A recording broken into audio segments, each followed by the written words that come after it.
mamamatay ito lahat dahil interlocking to na pag magpatay itong conveyor, elevator, mag-open dito, dito, ma-open ito, magpatay ito, ma-open din itong normally open na auxiliary niya.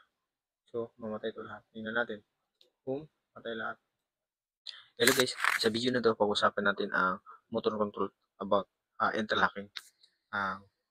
Interlocking ay kadalasan ginagamit sa mga katulad sa planta namin na ito yung kadalasan ginagamit sa pag i-deliver ng mga produkto para maiwasan yung mga trouble. Kung sakaling magpatay yung isang motor, magpatay yung kasunod niya. So, dito may 4 lang tayo na motor na sample natin na gamitin. Itong milling machine, motor 1, bucket elevator, papunta sa milling machine natin, and then conveyor, and then yung feeder. So, ganun yung natin, ito yung mga motor na sample natin na gamitin. So, itong mill, una itong mag-andar ang mill, first mill, yung bucket elevator papunta sa milling machine, conveyor, and then feeder. So, dapat nakauna itong maka-andar upang produkto or product na papunta sa next stage is naka-andar na yung machine. So, kailangan naka-andar yung kasunod niya. So, makikita natin yan. Ayun. So, tingnan muna natin yung power circuit diagram natin. Ito yung power circuit diagram. Ito yung milling machine natin, bucket elevator, conveyor, and a feeder. So, yun muna natin yung mga breaker. So, yung breaker, magnetic contactor, and the overload relay. So, yun muna natin yung mga circuit breaker. So, tingnan natin. So, una nating banderin ay itong first mill. Milling machine. So, pag-start sa milling machine, ito yun. Tumatakbo agad yung motor natin. Pangalawa, ito yung bucket elevator. Pangatlo ay itong conveyor natin. Pang-apat, ito yung feeder natin. Ito yung, dito nagsisimula yung raw material natin. Ayan. Kung mag-stop tayo, kailangan dito tayo kung patayin natin yung sequence, dapat magsimula tayo dito sa feeder.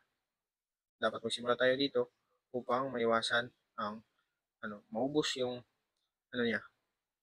laman ng stage. Katulad nito, ang conveyor, dapat nakastop tong feeder para maubos ng kung nasa loob ng conveyor bago natin stop.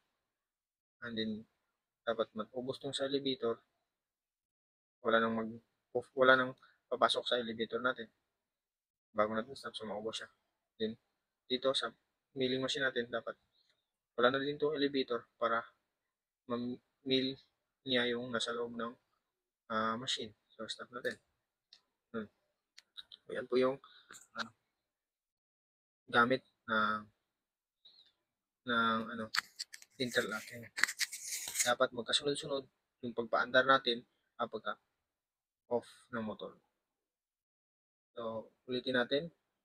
Mill, bucket elevator, conveyor, and feeder. So, tingnan natin kung i-stop natin to. Stop ang feeder, stop natin conveyor, stop natin yung bucket elevator. So, pag ganito, ito yung sample natin sa interlocking. Kung paandarin natin itong conveyor natin, hindi ito mag-aandar kasi naka-interlock siya dito sa bucket elevator natin. Dapat naka-andar muna itong bucket elevator bago andar itong conveyor dahil meron tayong interlocking na normally open dito. Galing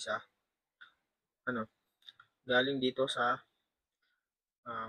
magnetic contactor ng bucket elevator. Kahit naka-on na yan, hindi yan naka-start na natin, start button, hindi yan mag-on dahil hindi pa naka-andar tong bucket elevator. I-start natin yung normally open kanina, nag-close. Naka-andar siya. I-stop natin ulit. Kung i-stop natin, at dito tayo sa mapaandarin natin tong feeder natin, hindi yan mag-aandar dahil yung interlocking niya galing dito sa conveyor ay naka-open pa rin. 3 and 4. 1, 4 and 1, 3. Normally open. So, ganun po yung mangyayari dito. So, start natin muna tong conveyor bago start yung feeder. So, same din yan kung papatayin natin tong ano natin. Kung motor natin, kung wari patayin natin tong dito tayo sa elevator. Kung patayin natin tong elevator, mamamatay ito lahat dahil interlocking to na pag magpatay itong conveyor ay elevator, mag-open din to dito. Ma-open ito, magpatay ito, ma-open din itong normally open na auxiliary niya. So, mamatay ito lahat. Tingnan natin. Boom, patay lahat. So, ganun yung interlocking sequence.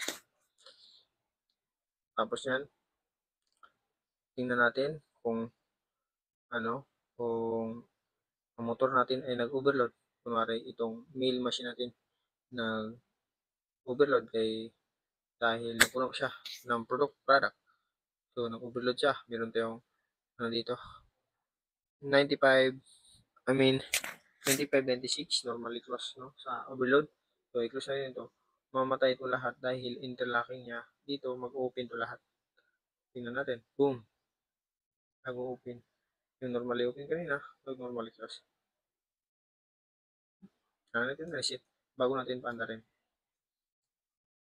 So, same din yan. Kung dito natin i-overload, nag-overload yung bakit elevator natin, patay itong nasa baba niya. Lahat. Boom. So, namatay lahat yung nasa baba niya na kasunod na motor. So, yan yung sequence interlocking. Kailangan mo natin ito reset bago paandarin, bago maandar lahat. Dahil kapag ganyan, kunwari, start natin to, yung bakit elevator, so dito tayo sa feeder, hindi yan maandar. Kasi, kailangan talaga na ito. So, yun. I hope na meron kayong natutunan po sa video natin ngayon sa sequence interlocking. Kung may mga request man po kayo na ipagawa sa akin, atin po yung susubukan gawin. Marami pong salamat sa panonood. Thank you.